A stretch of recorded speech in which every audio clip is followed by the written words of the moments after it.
it's time for the first brisket of summer. We're going to season it up, get it out on the Masterbuilt 600 gravity-fed charcoal grill, add some smoke, and we're going to have some delicious brisket to enjoy. Yeah, summer's here, and this is my first brisket of the summer. And we're working with a 15-pound USDA Prime Brisket. First thing we need to do is get it trimmed up. I've got it, the fat cap side up right now. I'm going to go ahead and do some trimming here. I'm not going to do a lot of talking as I do this, so just listen to some music while I trim this up.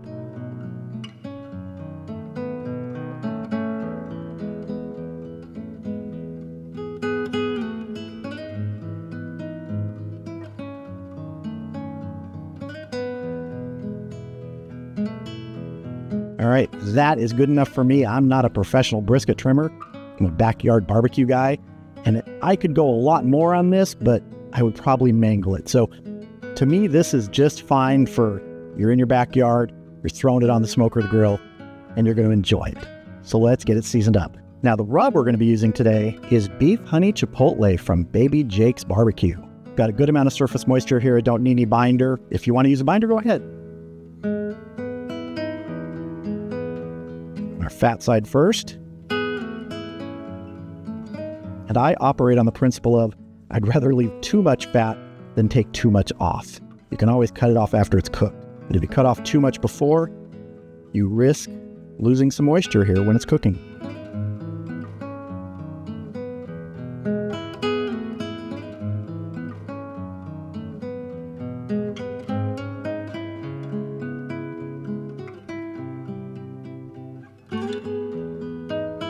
All right, that is looking good to me.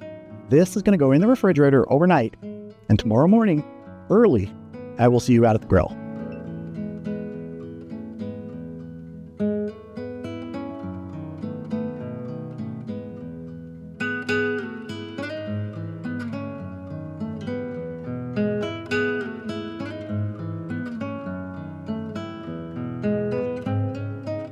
All right, the Masterbuilt Gravity Series 600 charcoal grill is up to temp. My target today is 250 degrees. And I did something that I read about because I don't have a lot of experience with this grill. This is the second time I'm using it. This will be the longest cook I'm using it for a brisket. I read that some people, rather than putting wood in mixed with charcoal, they put it in the ash catcher bucket. Then some of the hot embers drop down on that, ignite it, and you get the smoke from below being pulled up by the fan into the cook chamber. So I decided to try that today. I didn't see that recommended by Masterbuilt, but I've seen a lot of people online say, oh, try this, so I'm gonna give that a try. And I'm using red oak today. So let's go ahead and get our brisket on.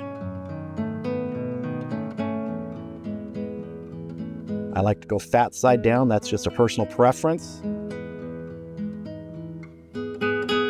One quick thing, because this is only the second time I've cooked on this grill, it's still sort of in the review stage. So I want to point out, it came up to temp very quickly. It was to 250 degrees in 10 minutes. So that's really impressive to me on a grill like this. But again, I'm not an expert on gravity-fed charcoal grills, so maybe that's common, I don't know. But I really think that's a great thing to come up to temp that quickly. So let's go ahead and get this closed up, get smoking, and we're gonna come back in an hour, see how we're doing.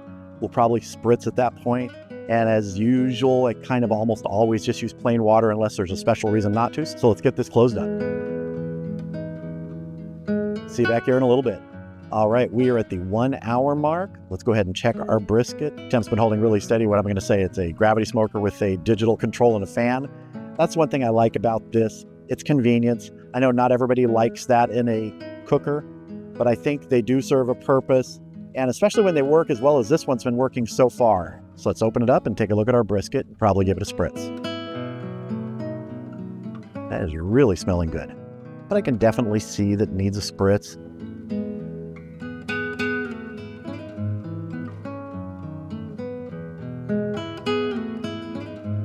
We'll come back in another hour and give it another check and probably spritz it again. But one thing I want to point out is you notice I don't have a temperature probe in there right now. This first part of the cook, which could take 3, 4, 5 hours, I'm really aiming for texture and color on the brisket. Once it reaches that, then I will wrap it.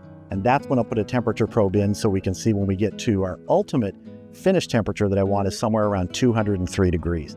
Then we'll probe for tenderness because it's not done until it's tender.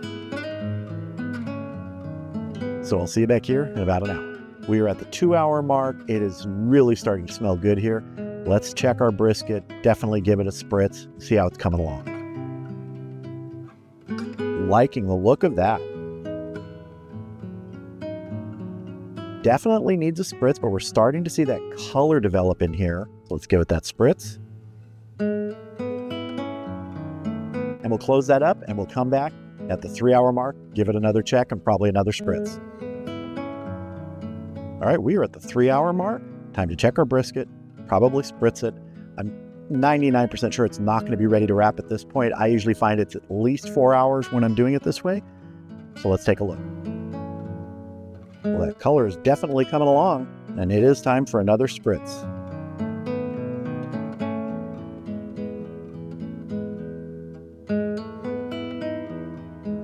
I do want to see that texture and the color develop some more, so we're going to come back at hour 4, check it then, and maybe it'll be time to wrap. See you back here in an hour. All right, we are at the 4-hour mark. Let's check our brisket. Pretty sure it's going to be time to wrap. Yes, that is what I'm looking for. I have my butcher paper waiting. I want to spray it down with some water, the same spritzing liquid we've been using.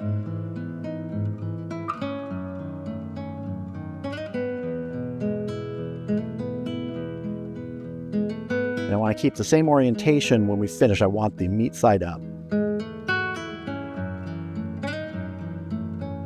Got some tear in my paper, but that's why you have extra. We've got too many rips in this. I'm going to grab some more butcher paper to double wrap it.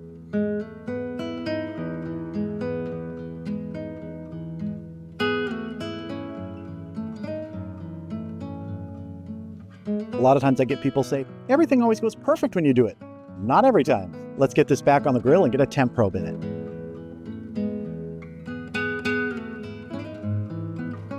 That's showing about 145 degrees, which is kind of in the stall range that I find anywhere from 140 to 160. So this is going to be good. We're going to close this up, and as soon as it hits 203, we will check it for tenderness.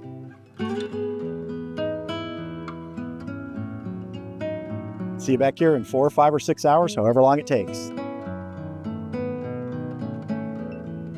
All right, we just hit 203 degrees internal, 10.5 hours into the cook. The flies are converging, so I'm glad we're probably done. Let's go ahead and probe for tenderness. Get through all the paper here and my great wrapping job. Oh, that's butter. That's the point. Let's check the flat. That feels really good. Now, if you can see that in the flat, we are 203. All right, I'm going to get this off of here. It's going to go into a foil pan. That's going to be covered with foil, and it's going to go into my oven, which is turned off. It's just going to act sort of as an insulator in there while this slowly comes down in temperature and continues to tenderize for 2 hours. At 2 hours, we're going to slice into this. Well, here is our brisket. If my math is correct, including rest, I think we are at just over 12.5 hours. I'm not 100% sure. I'd have to go back and look, but this turned out exactly the way I wanted. Nice bark. And what I want to do first is I want to separate the flat from the point. And there's a fat seam here that a lot of times you can just glide right along. You can see that right there. It just totally moves right along that. I'm going to cut. Remember, the point and flat have different grains running different directions here.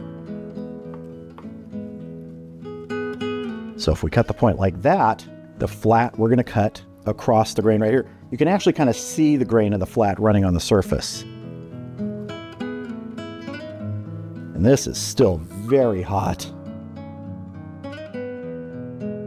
That is hot.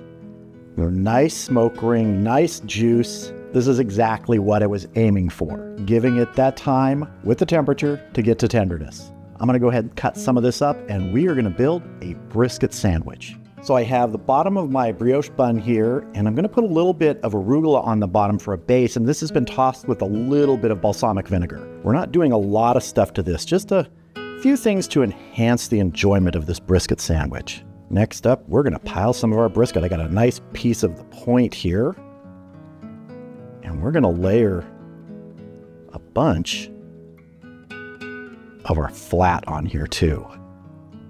Heck, let's go a little higher. I always say if you don't need a building permit, keep going.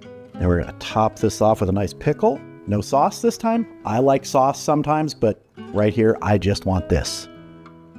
And our bun. This is looking fantastic. I am ready to taste.